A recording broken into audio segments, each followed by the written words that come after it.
All praise is due to God, who has bestowed this divine writ from on high upon his servant, and has not allowed any deviousness to obscure its meaning.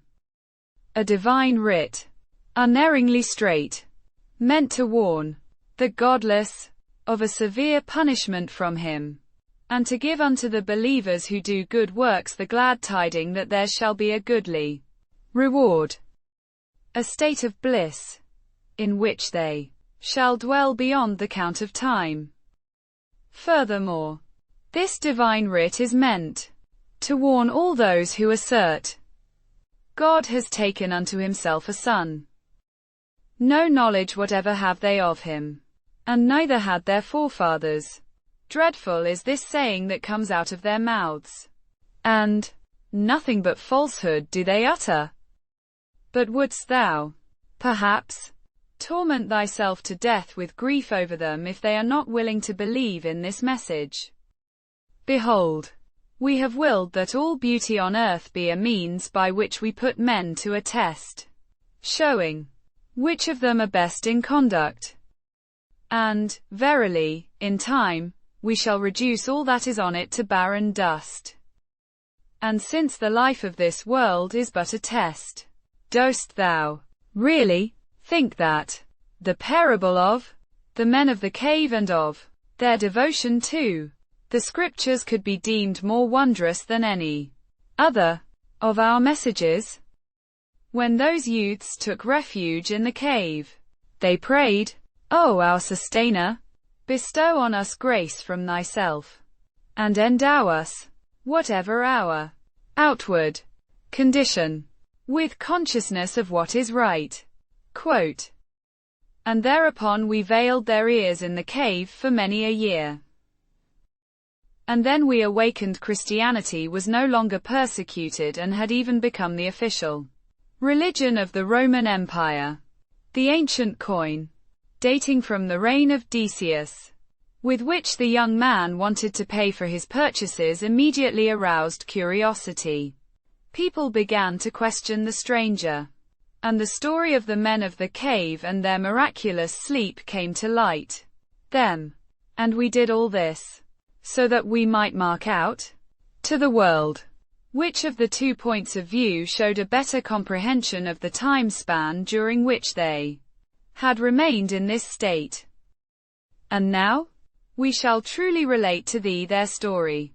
Behold, they were young men who had attained to faith in their sustainer, and so we deepened their consciousness of the right way, and endowed their hearts with strength, so that they stood up and said to one another, Our sustainer is the sustainer of the heavens and the earth. Never shall we invoke any deity other than him. If we did, we should indeed have uttered an enormity. These people of ours have taken to worshipping other deities instead of him, without being able to adduce any reasonable evidence in support of their beliefs. And who could be more wicked than he who invents a lie about God? Hence, now that you have withdrawn from them and from all that they worship instead of God, take refuge in that cave. God will spread his grace over you, and will endow you, whatever your outward condition, with all that your souls may need. And, for many a year, thou might have seen the sun, on its rising, incline away from their cave on the right, and, on its setting, turn aside from them on the left, while they lived on in that spacious chamber, bearing witness to this of God's messages. He whom God guides, he alone has found the right way. Whereas for him whom he lets go astray, thou canst never find any protector who would point out the right way. And thou wouldst have thought that they were awake, whereas they lay asleep.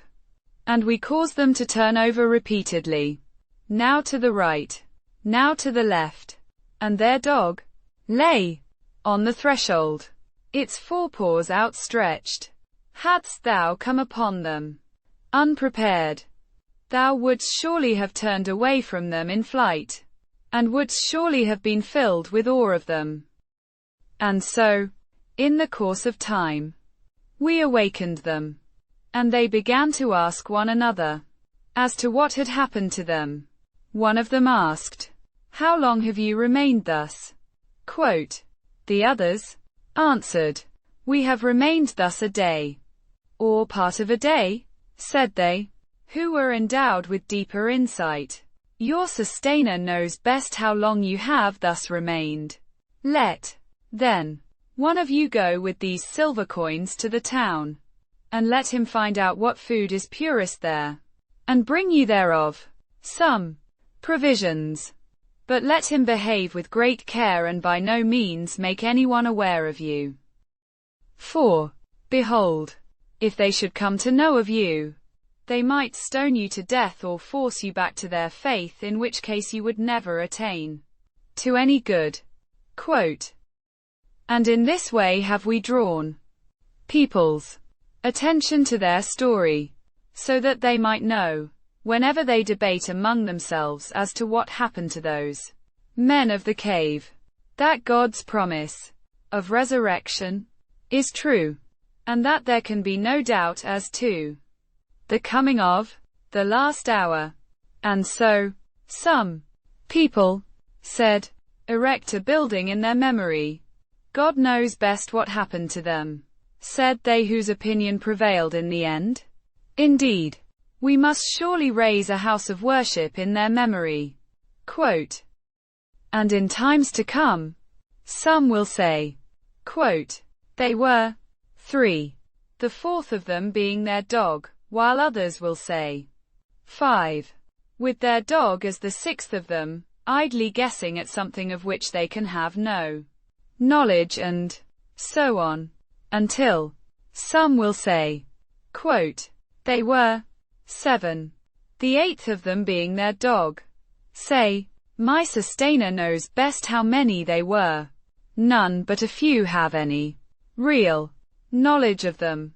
Hence, do not argue about them otherwise than by way of an obvious argument. And do not ask any of those storytellers to enlighten thee about them.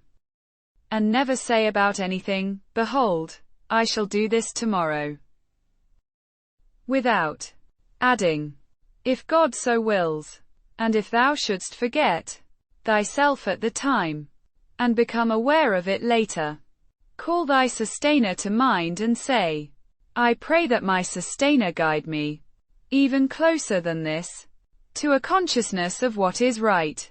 Quote, "And some people assert, they remained in their cave 300 years, and some have added 9 to that number. Say, God knows best how long they remained there. His alone is the knowledge of the hidden reality of the heavens and the earth. How well does he see and hear? No guardian have they apart from him, since he allots to no one a share in his rule."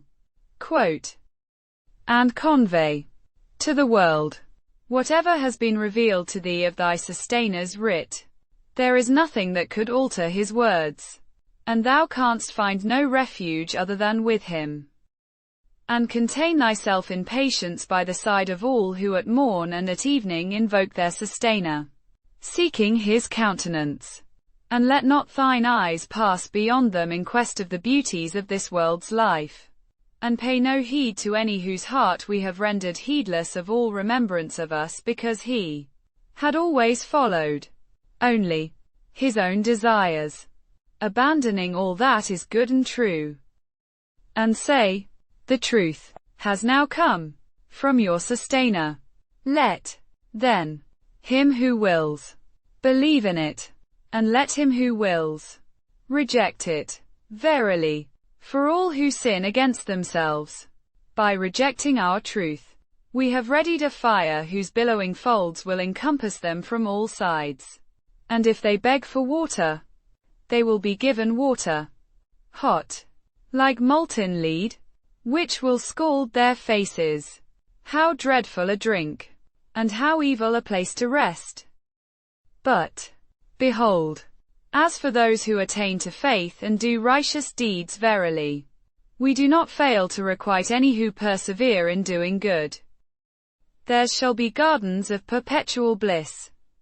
Gardens, through which running waters flow, wherein they will be adorned with bracelets of gold and will wear green garments of silk and brocade, and wherein upon couches they will recline. How excellent a recompense, and how goodly a place to rest! And propound unto them the parable of 2 men, upon one of whom we had bestowed 2 vineyards, and surrounded them with date palms, and placed a field of grain in between. Each of the 2 gardens yielded its produce and never failed therein in any way. For we had caused a stream to gush forth in the midst of each of them.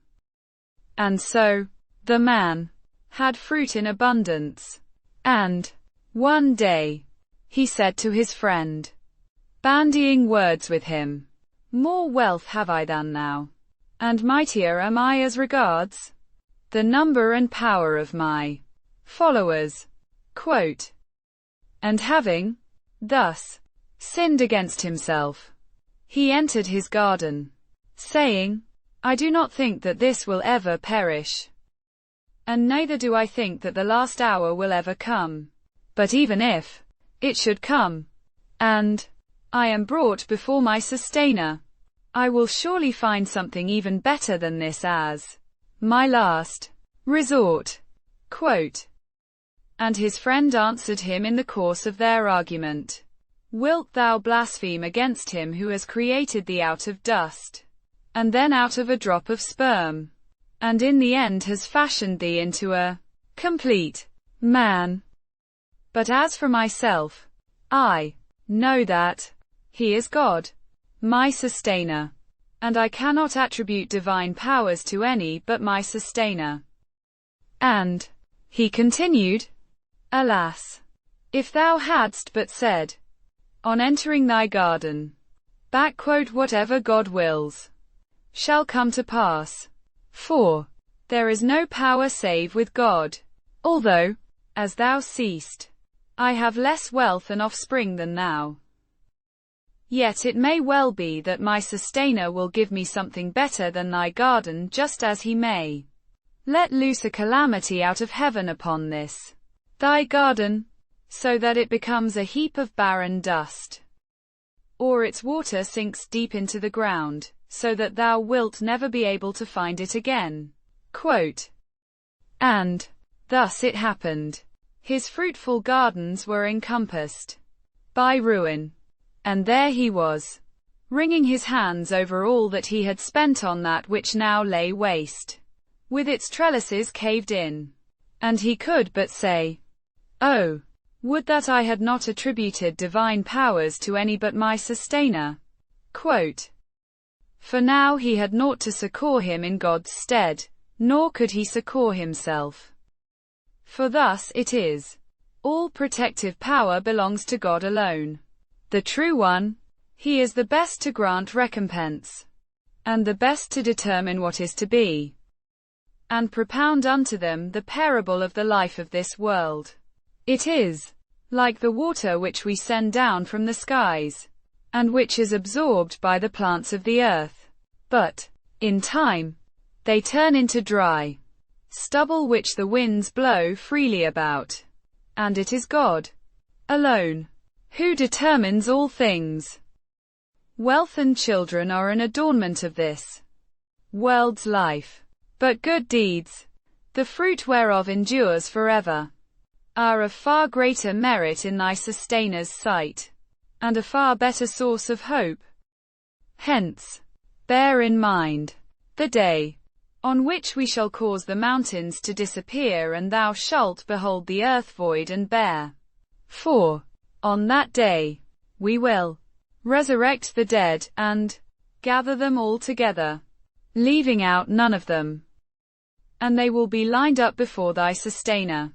And he will say, now, indeed, you have come unto us in a lonely state, even as we created you in the first instances, although you were wont to assert that we would never appoint for you a meeting with us.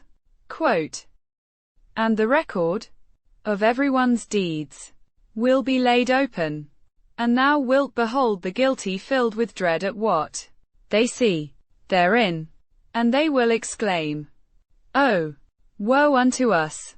What a record is this! It leaves out nothing, be it small or great, but takes everything into account, for they will find all that they ever wrought now facing them, and will know that thy sustainer does not wrong anyone. And remember that when we told the angels, prostrate yourselves before Adam, they all prostrated themselves, save Iblis. He, too, was one of those invisible beings, but then he turned away from his sustainer's command. Will you, then, take him and his cohorts for your masters instead of me, although they are your foe? How vile an exchange on the evildoer's part! I did not make them witnesses of the creation of the heavens and the earth, nor of the creation of their own selves, and neither do I have any need to take as my helpers those beings that lead men astray. Hence, bear in mind the day on which he will say, Call now unto those beings whom you imagine to have a share in my divinity, whereupon they will invoke them. But those beings will not respond to them, for we shall have placed between them an unbridgeable gulf. And those who were lost in sin will behold the fire, and will know that they are bound to fall into it, and will find no way of escape therefrom. Thus, indeed, have we given in this Quran many facets to every kind of lesson, designed for the benefit of mankind. However, man is, above all else, always given to contention. For what is there to keep people from attaining to faith now that guidance has come unto them, and from asking their sustainer to forgive them their sins, unless it be their wish that the fate of the sinful people of ancient times should befall them as well, or that the ultimate suffering should befall them in the hereafter? But we send our message bearers only as heralds of glad tidings and as warners, whereas those who are bent on denying the truth contend against them with fallacious arguments, so as to render void the truth thereby, and to make my messages and warnings a target of their mockery. And who could be more wicked than he to whom his sustainer's messages are conveyed and who thereupon turns away from them, forgetting all the evil that his hands may have wrought? Behold, over their hearts have we laid veils which prevent them from grasping the truth, and into their ears deafness. And though thou call them onto the right path, they will never allow themselves to be guided. Yet, withal, thy sustainer is the truly forgiving one, limitless in his grace. Were he to take them at once to task for whatever wrong they commit, he would indeed bring about their speedy punishment then and there. But nay, they have a time limit beyond which they shall find no redemption, as was the case with all those communities that we destroyed when they went on and on doing wrong, for we had set a time limit for their destruction. And lo, in the course of his wanderings, Moses said to his servant, I shall not give up until I reach the junction of the two seas, even if I have to spend untold years in my quest. Quote, but when they reached the junction between the two seas, they forgot all about their fish, and it took its way into the sea and disappeared from sight. And after the two had walked some distance, Moses said to his servant, bring us our midday meal. We have indeed suffered hardship on this day of our journey. Quote, said the servant, wouldst thou believe it? when we betook ourselves to that rock for a rest. Behold, I forgot about the fish and none, but Satan made me thus forget it, and it took its way into the sea. How strange! Quote, Moses exclaimed, that was the place which we were seeking. And the two turned back, retracing their footsteps, P.S. and found one of our servants, on whom we had bestowed grace from ourselves and unto whom we had imparted knowledge, issuing from ourselves. Moses said unto him, May I follow thee on the understanding that thou wilt impart to me something of that consciousness of what is right which has been imparted to thee? Quote, the other answered, Behold, thou wilt never be able to have patience with me. For how couldst thou be patient about something that thou canst not comprehend within the compass of thy experience? Quote, replied Moses, Thou wilt find me patient, if God so wills, and I shall not disobey thee in anything. Quote, said the sage, Well, then, if thou art to follow me, do not question me about aught that I may do, until I myself give thee an account thereof. And so the two went on their way, till they reached the seashore, and, when they disembarked from the boat that had ferried them across, the sage made a hole in it. Whereupon Moses exclaimed, Hast thou made a hole in it in order to drown the people who may be traveling in it? Indeed, thou hast done a grievous thing. Quote, he replied, Did I not tell thee that thou wilt never be able to have patience with me? Quote, said Moses, Take me not to task for my having forgotten myself, and be not hard on me on account of what I have done. Quote, and so the two went on, till, when they met a young man, the sage slew him. Whereupon Moses exclaimed, Hast thou slain an innocent human being without his having taken another man's life? Indeed, thou hast done a terrible thing. Quote, he replied, Did I not tell thee that thou wilt never be able to have patience with me? Quote, said Moses, If, after this, I should ever question thee, keep me not in thy company, for by now thou hast heard enough excuses from me. And so the two went on, till, when they came upon some village people, they asked them for food, but those people refused them all hospitality, and they saw in that village a wall which was on the point of tumbling down, and the sage rebuilt it. Whereupon Moses said, Hadst thou so wished, surely thou couldst, at least, have obtained some payment for it. Quote, the sage replied, This is the parting of ways between me and thee. And now, I shall let thee know the real meaning of all those events that thou wert unable to bear with patience. As for that boat, it belonged to some needy people who toiled upon the sea, and I desired to damage it because I knew that behind them was a king who is wont to seize every boat by brute force. And as for that young man, his parents were true believers, whereas we had every reason to fear that he would bring bitter grief upon them by his overweening wickedness and denial of all truth. And so we desired that their sustainer grant them in his stead a child of greater purity than him, and closer to them in loving tenderness. And as for that wall, it belonged to two orphan boys living in the town, and beneath it was buried a treasure belonging to them by right. Now their father had been a righteous man, and so thy sustainer willed it that when they come of age they should bring forth their treasure by thy sustainers grace, and I did not do any of this of my own accord.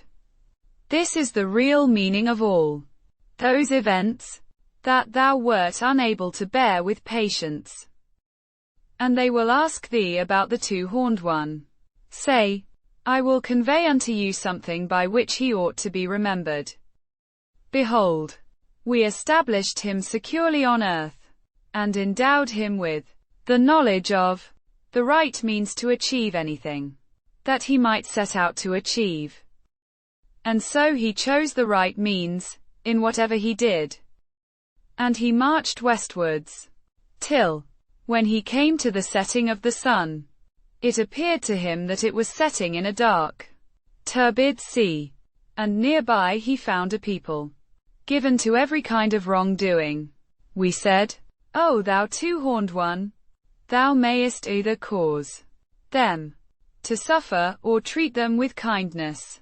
Quote, he answered, as for him who does wrong unto others, him shall we, in time, cause to suffer, and thereupon he shall be referred to his sustainer, and he will cause him to suffer with unnameable suffering. But as for him who believes and does righteous deeds, he will have the ultimate good of the life to come as his reward.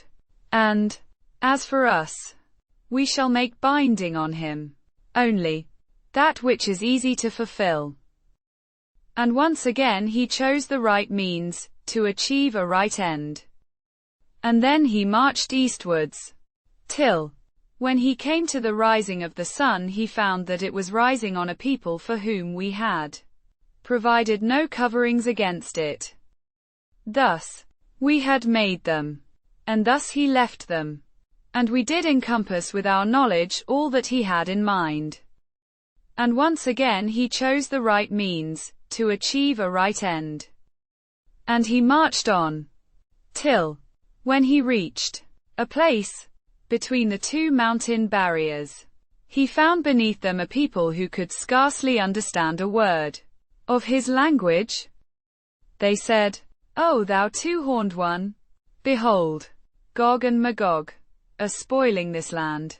May we, then, pay unto thee a tribute on the understanding that thou wilt erect a barrier between us and them? Quote, he answered, that wherein my sustainer has so securely established me is better than anything that you could give me. Hence, do but help me with your labors, strength, and I shall erect a rampart between you and them. Bring me ingots of iron. Then, after he had piled up the iron and filled the gap between the two mountainsides, he said, quote, light a fire and ply your bellows. At length, when he had made it glow like fire, he commanded, bring me molten copper which I may pour upon it. And thus, the rampart was built, and their enemies were unable to scale it, and neither were they able to pierce it. Said the king, this is a mercy from my sustainer.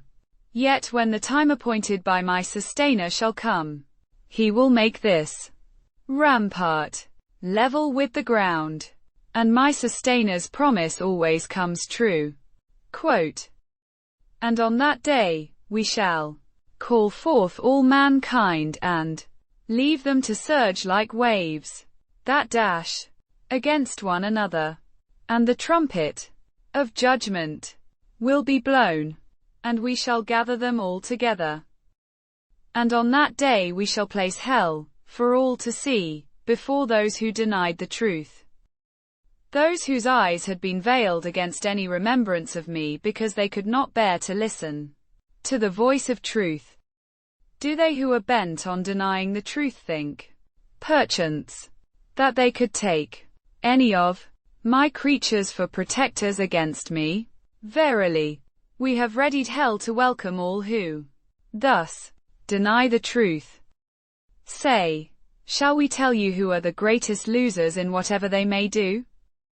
Quote, it is they whose labor has gone astray in the pursuit of no more than this world's life, and who none the less think that they are doing good works. It is they who have chosen to deny their sustainers' messages and the truth, that they are designed to meet him. Hence, all their good deeds come to naught, and no weight shall we assign to them on resurrection day. That will be their recompense. Their hell for having denied the truth and made my messages and my apostles a target of their mockery. But, verily, as for those who attain to faith and do righteous deeds, the gardens of paradise will be there to welcome them. Therein will they abide, and never will they desire any change therefrom. Say, if all the sea were ink for my sustainers' words, the sea would indeed be exhausted ere my sustainers' words are exhausted. And thus it would be, if we were to add to it sea upon sea. Say, O Prophet, I am but a mortal man like all of you. It has been revealed unto me that your God is the one and only God. Hence, whoever looks forward, with hope and awe, to meeting his sustainer on Judgment Day, let him do righteous deeds, and let him not ascribe unto anyone or anything a share in the worship due to his sustainer. Quote,